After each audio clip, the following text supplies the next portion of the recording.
Um, my son plays soccer at his school, and it's a pretty intense program. The coach is more focused on winning than any coach he's had in the past, which makes sense because it's high school, and so it's a different level.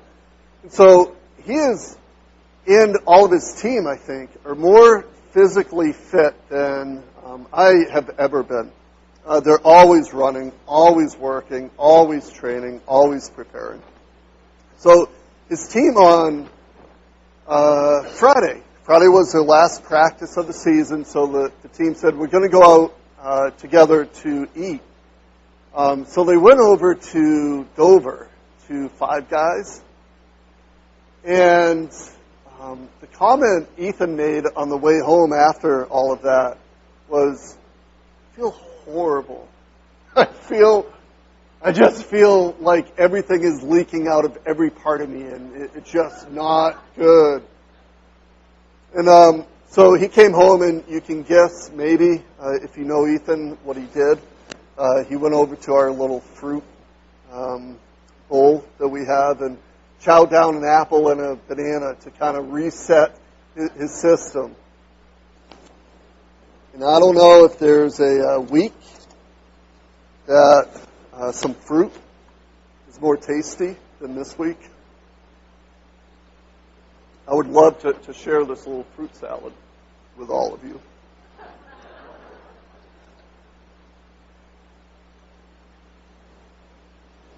But the reality is, you and I, we live in this world. We live in this country. We live in this town that is in desperate need of fruit. And if you've been with us for the past couple weeks, we've been letting God work in us, hearing, responding to what the Bible calls the fruit of the Spirit. And there is hardly a period of time that our world has not been in more desperate need of some folks who are following Jesus, displaying some fruit of the Spirit around them. What a tremendous week to be able to show that. I want to invite you to turn to Galatians chapter 5.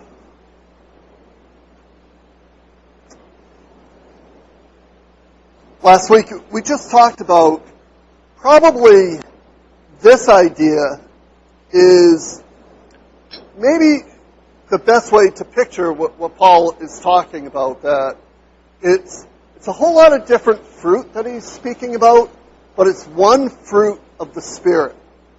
Meaning, these aren't individual items to go for and to try to incorporate in life. And if I hunker down and if I try hard and if someone yells at me loud enough, maybe I'll produce a fruit out here. These aren't ideas or actions that we're going to struggle to try to have. They're not individual fruits of the Spirit, and if I can get all of them, then all of a sudden I'm a good Christian. But rather, he uses the singular word. There's a fruit of the Spirit, because in biblical terms, and even somewhat in our day, fruit is the result of something. It's something that's produced.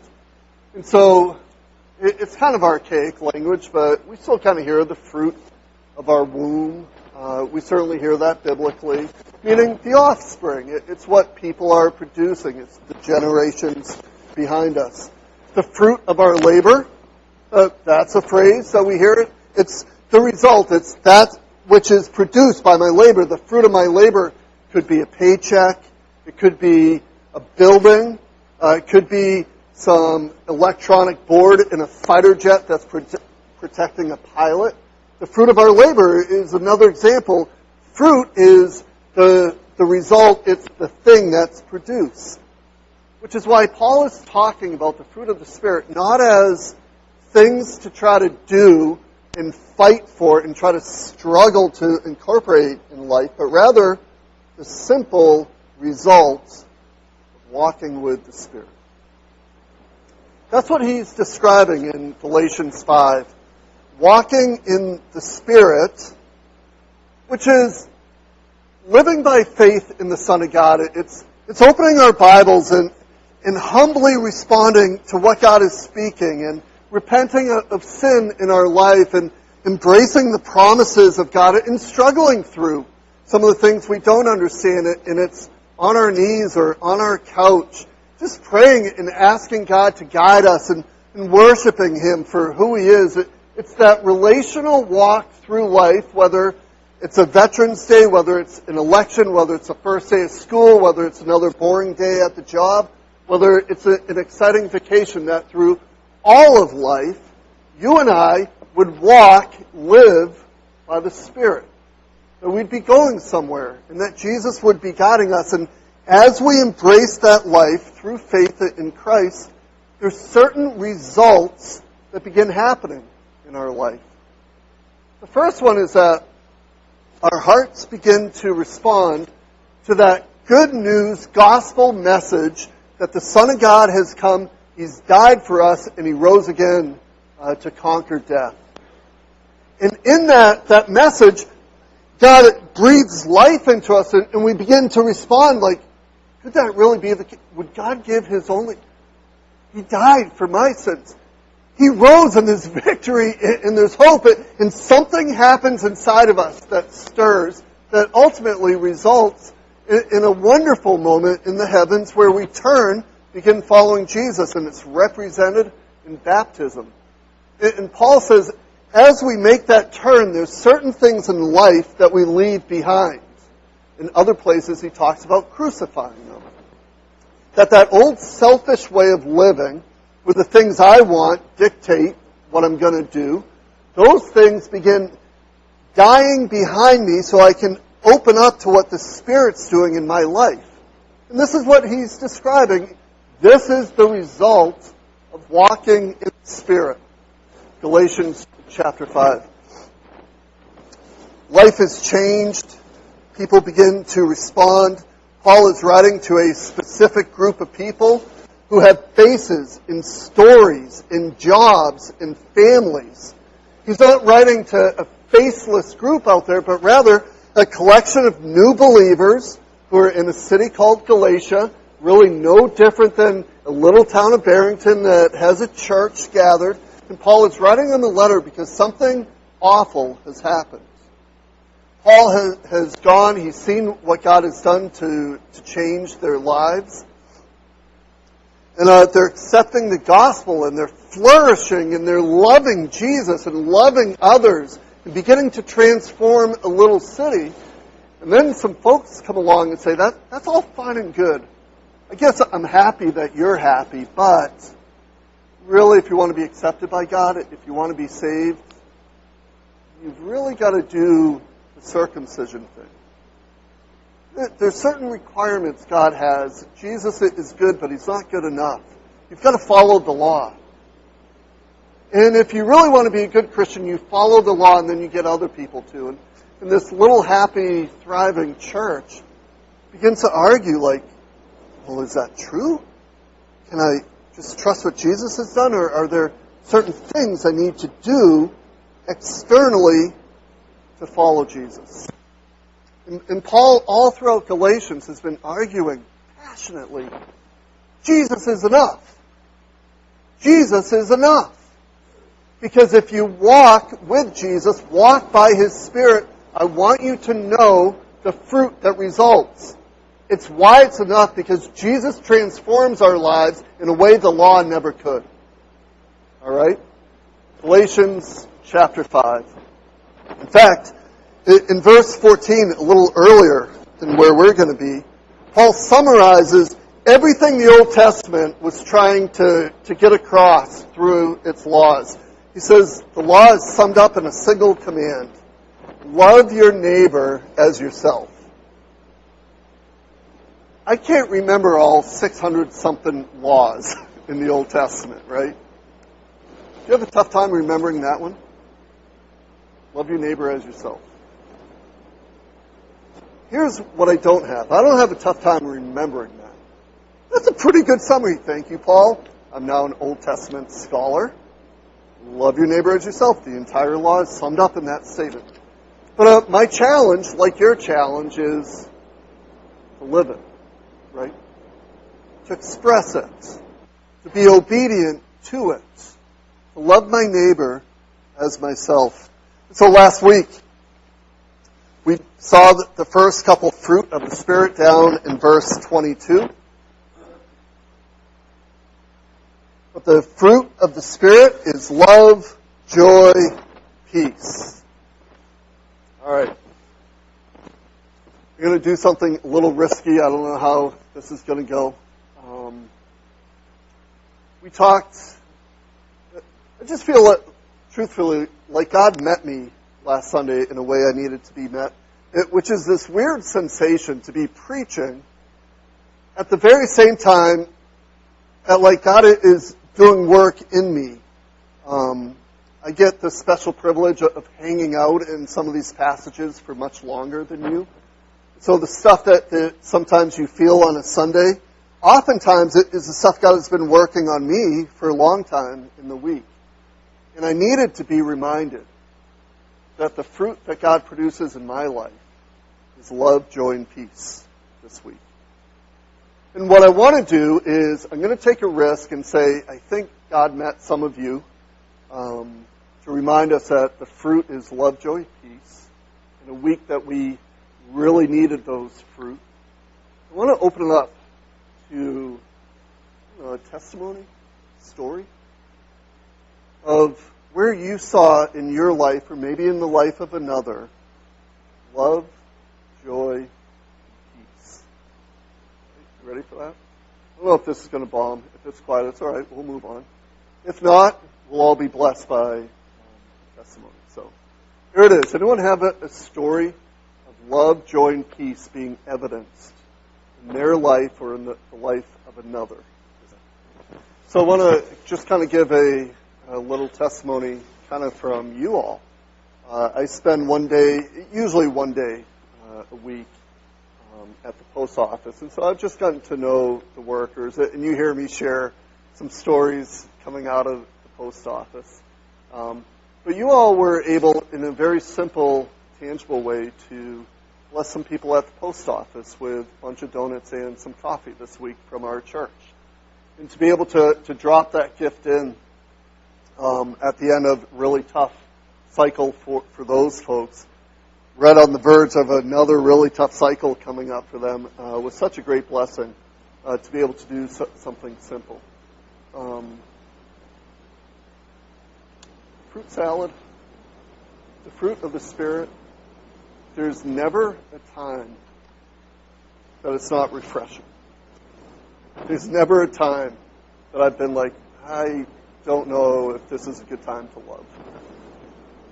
I don't know if joy is really what I need right now. And peace, why don't we...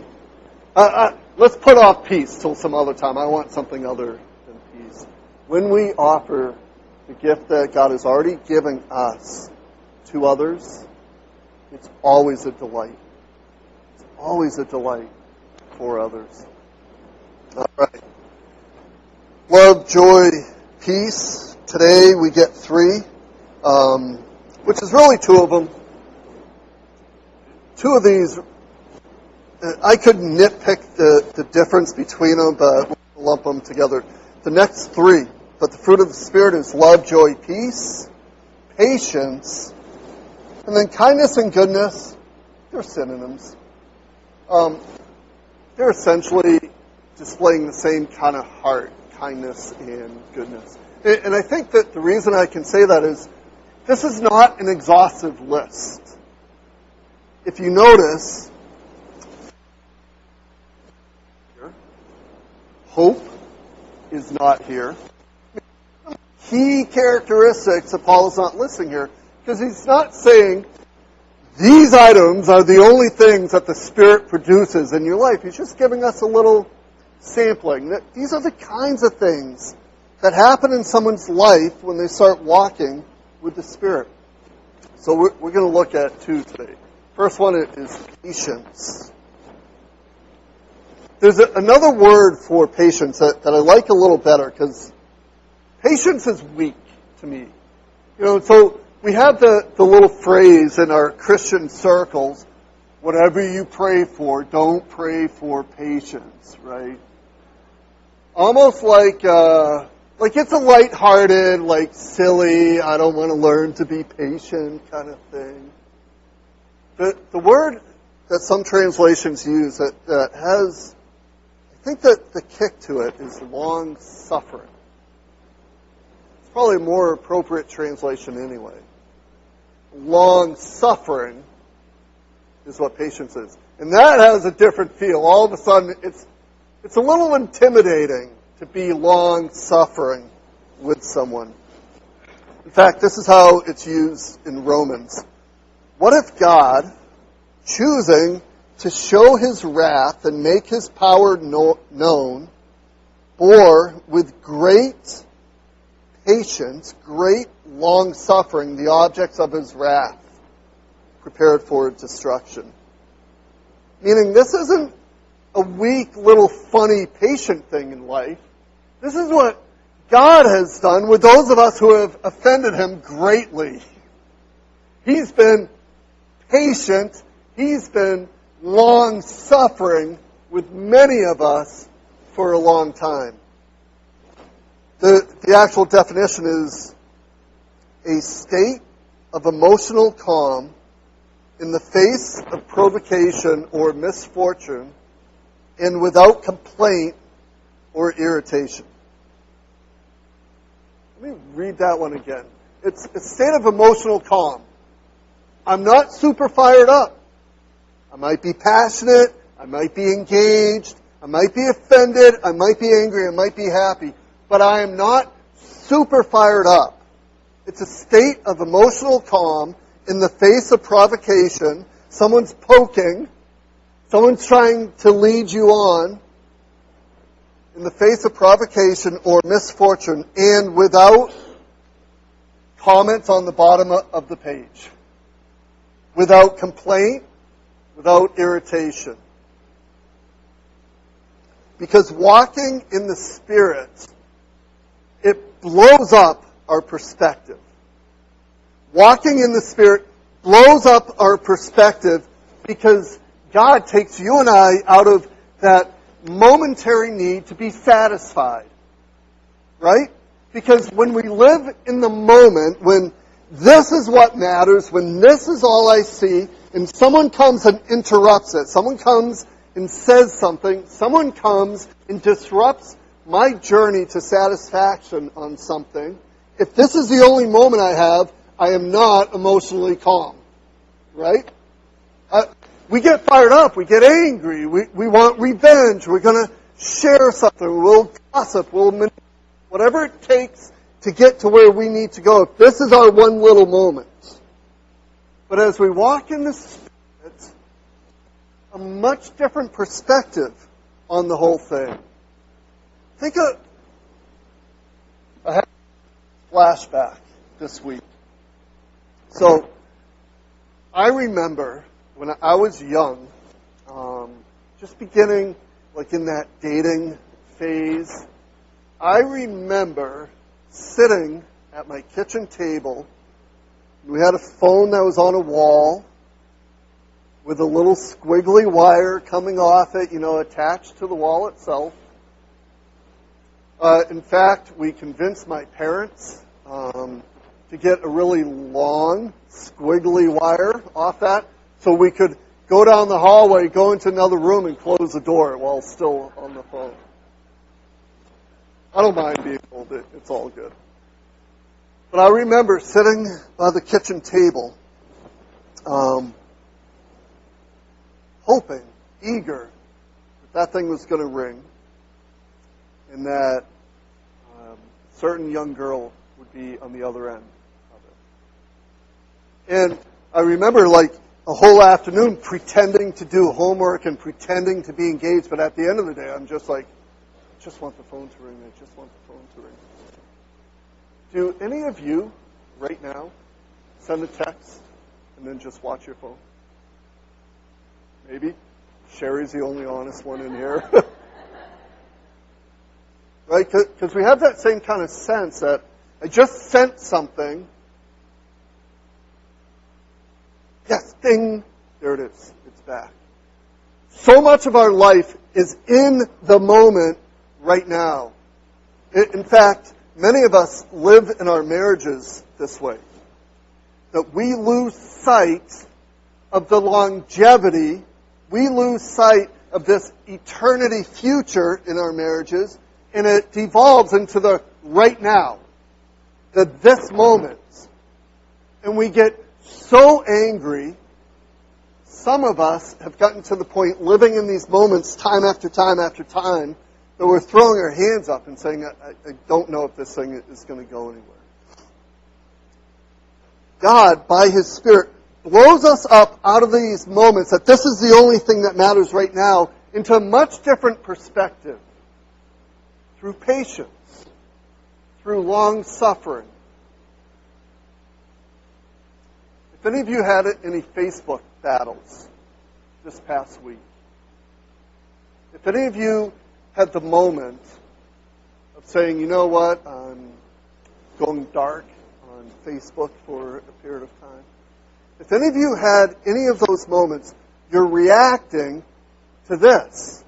You're reacting to engaging in the moment without any sense of longevity.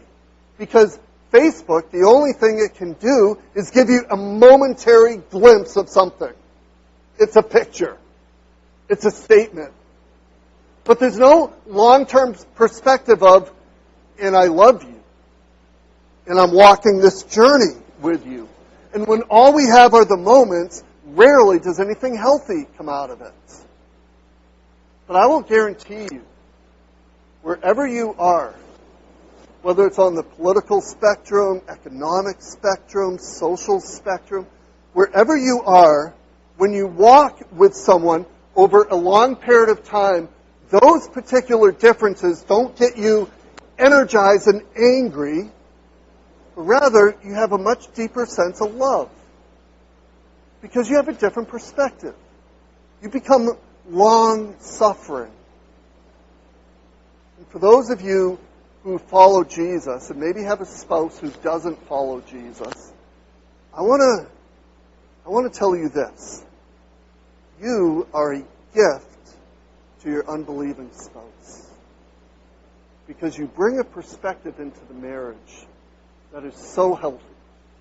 Because one of the fruit of the Spirit is patience, long-suffering.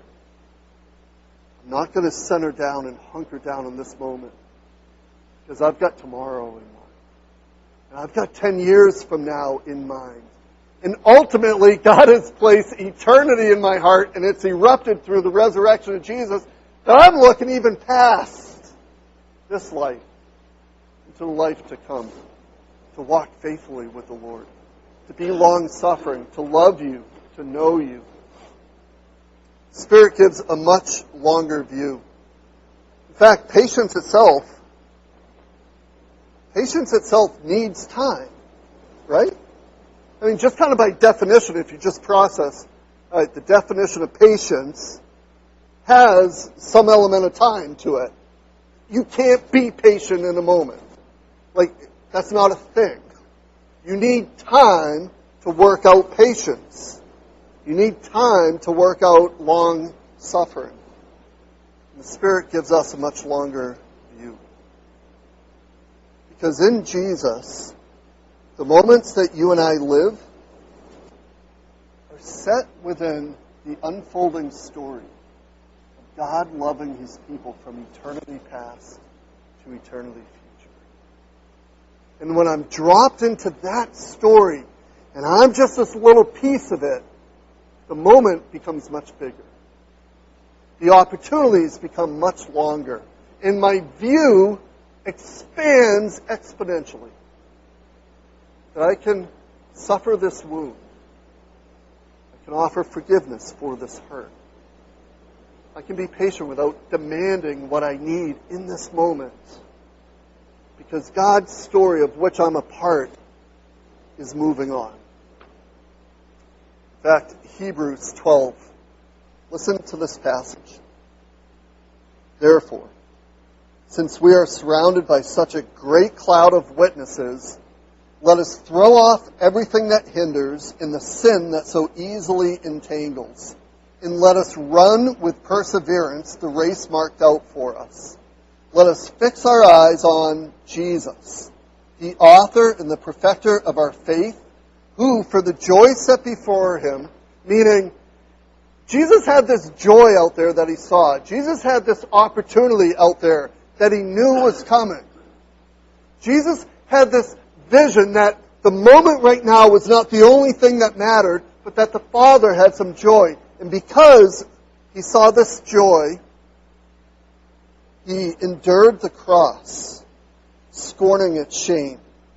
And then he sat down at the right hand of the throne of God. Consider him who endured such opposition from sinful men, so that, and this is a word for many of you today, consider him who endured such opposition from sinful men, so that you will not grow weary and lose heart. Another way of saying that, I think faithfully, is to be patient, to be long-suffering, to let that fruit blossom on your tree because the Spirit has enabled it in your life. That's why I say, like, this fruit of patience is not some cliche thing that we just toss around with some joke about praying for it. It's an enduring gift to others of a steel spirit to endure some pretty tough things. Because we'd all agree, Jesus wasn't a wimpy patsy, right? I mean, we all see Jesus as he was strong to endure what he endured and to give his life on behalf of others. He was not only King and Lord, but he was man. I mean, he was strong. And you are not some wimpy patsy when you display patience with others. Firing back something witty and mean doesn't make you strong.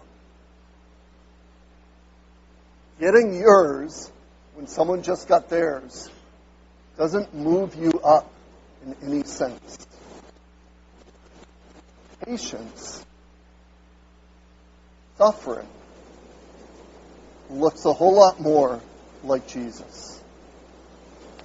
When you bear with others as they struggle and flop around you, when you choose, despite all the other voices around you, when you choose to find the best in others and breathe life into those areas over many years, you look like the fruit of the Spirit of long-suffering when you don't get riled up by the crowd. When it's not the voices of what you should be saying and should be doing, but rather the voice of your Father saying, it's okay. I'm giving you patience. I'm growing some long-suffering in your life. Love overlooks a whole lot of wrongs. Peter writes, above all, love each other deeply because love covers over a multitude of sins. And what a gift long-suffering is. Final one, we're just going to lump them together, is kindness, goodness. Spirit-led life looks like kindness and goodness, and here's the good news, these are not hard to understand. So here's, what does it mean to be kind? Let me try to maybe illustrate with the opposite. Okay, what would the opposite of kindness be? We all think mean, right? I agree. That makes sense. So here's one way to think about it.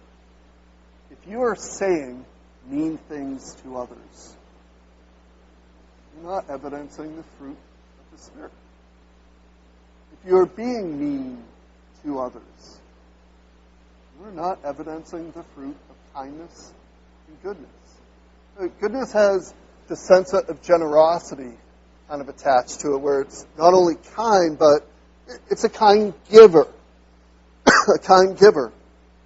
And Spirit walkers, those who walk with the Spirit, they don't have mean, stingy fruit hanging off the trees, because it's not who we are and it's not who we're being grown to be.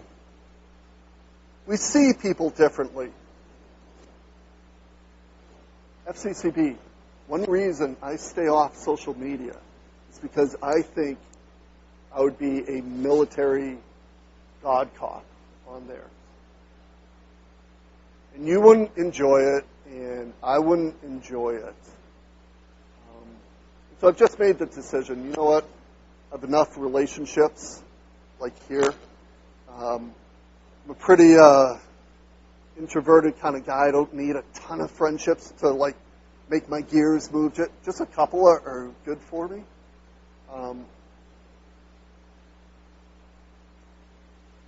You have an opportunity. You have an opportunity to see others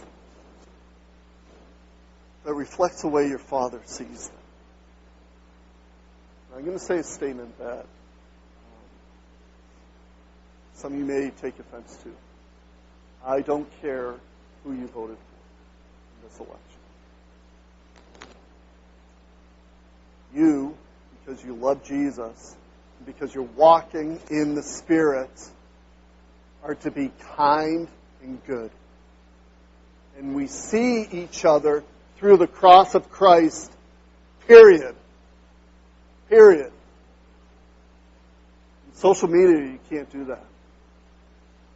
On Facebook, I'm pretty certain some of us probably cross some lines that maybe need to be reconciled, not on Facebook, but face to face.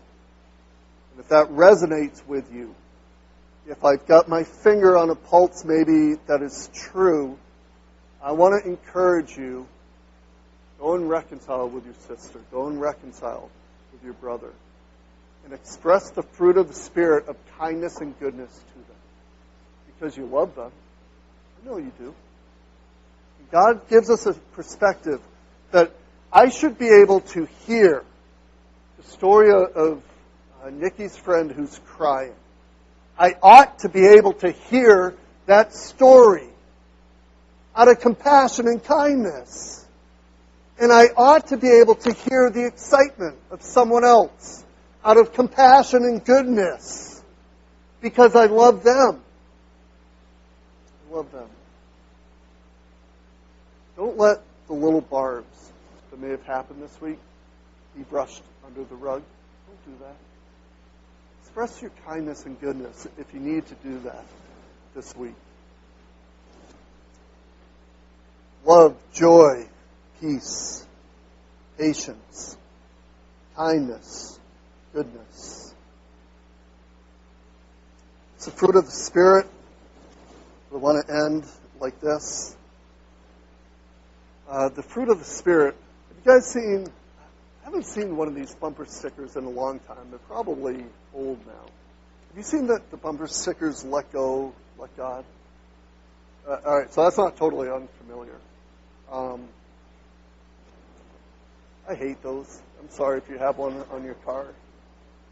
I should have probably checked the parking lot before I said that,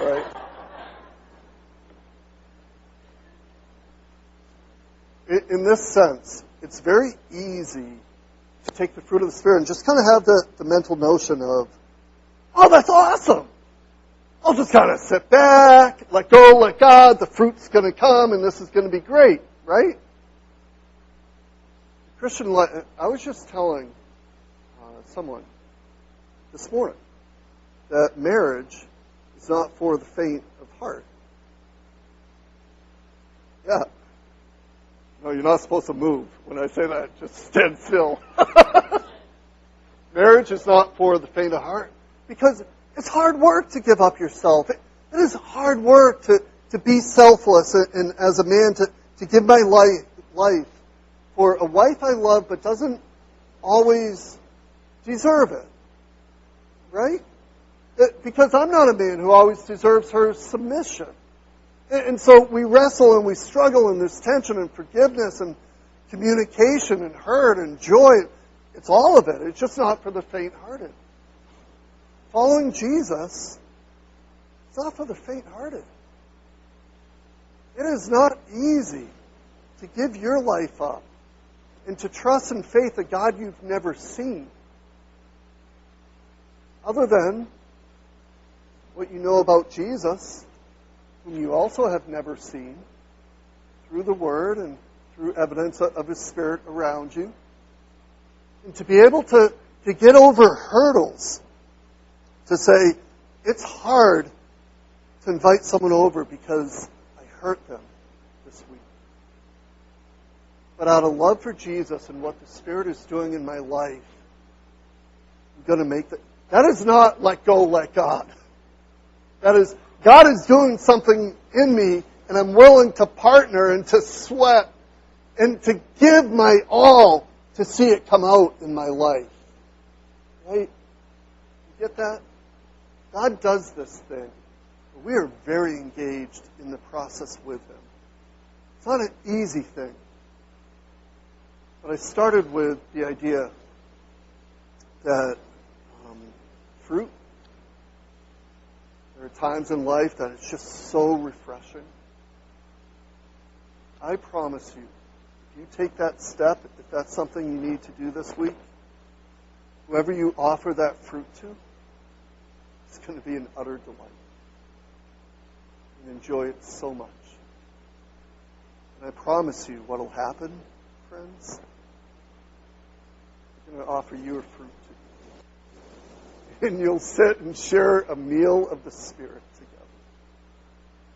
And you'll walk away never having regretted that for a moment. Love, joy, peace, patience, kindness, goodness. Let me invite our worship team up as we close in prayer together.